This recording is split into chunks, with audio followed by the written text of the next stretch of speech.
IPhone style focal length আর 200 মেগাপিক্সেলের camera অনর এবার সিরিয়াসলি ডেঞ্জারাস কিছু নিয়ে আসতেছে। ডিজাইন প্লাস পারফরমেন্স তো থাকছেই, কিন্তু এবার মেইন ফোকাস হচ্ছে ক্যামেরাতে, কারণ সবাই ক্যামেরাটাই চায়। অনর 600 প্রোতে আপনি পেয়ে যাচ্ছেন 200 মেগাপিক্সেলের ক্যামেরা, যেখানে আপনি আইফোনের মতো তিনটা ফোকাল লেন্থে ছবি তুলতে পারবেন, 24 মিলিমিটার, 28 মিলিমিটার এবং 35 মিলিমিটারে। মানে একটা ফোনেই পুরো সিনেমেটিক ফ্রেমিং। আর মেইন লেন্সে তোলা প্রত্যেকটা ছবি কিন্তু অ্যাকুরেট কালার জেনারেট করছে, সলিড কন্ট্রাস্ট আছে এখানে এবং ডিটেলস গুলো যথেষ্ট শার্প, অলমোস্ট এভরি শটে কনসিস্টেন্ট পারফরমেন্স। এর সাথে থাকছে 50 মেগাপিক্সেলের 3.5x এর একটি টেলিফটো ক্যামেরা সেন্সর, যেটা দিয়ে আপ টু 7x পর্যন্ত আপনি ডিজিটাল জুম করতে পারবেন।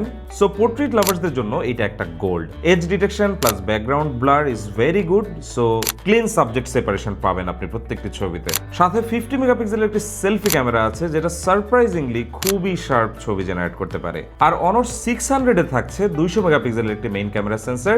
এখানে আপনি দুইটা ফোকাল লেন্থ পেয়ে যাবেন, একটি হচ্ছে 27 মিলিমিটারের ফোকাল লেন্থ আর একটি হচ্ছে 35 মিলিমিটার ফোকাল লেন্থ। এটা দিয়ে আপ টু 4x আপনি ডিজিটালি জুম করতে পারবেন, উইচ লুকস প্রিটি ক্লিন। তবে সবচেয়ে ইন্টারেস্টিং পার্ট হচ্ছে এই দুটো ফোনেই আপনি ইমেজ টু ভিডিও জেনারেশন 2 পেয়ে যাবেন। আর তাই আপনি যে কোনো ছবিকেই ভিডিওতে জেনারেট করতে পারবেন এই দুটো ফোন ব্যবহার করে। আমিও কয়েকটা ভিডিও জেনারেট করেছি, যা সত্যি আমার কাছে খুবই এক্সাইটিং লেগেছে। তবে এই দুটো ফোনের দাম এখনো কনফার্ম না, তবে যেভাবে আমাদের দেশে ফোনের দাম বাড়ছে তাতে এই ফোনের দাম যে কম হবে না তা বোঝাই যায়। তবে দেখার বিষয় একটাই, যে এটা কি আসলে ক্যামেরা কিং নাকি শুধুই হাইপ।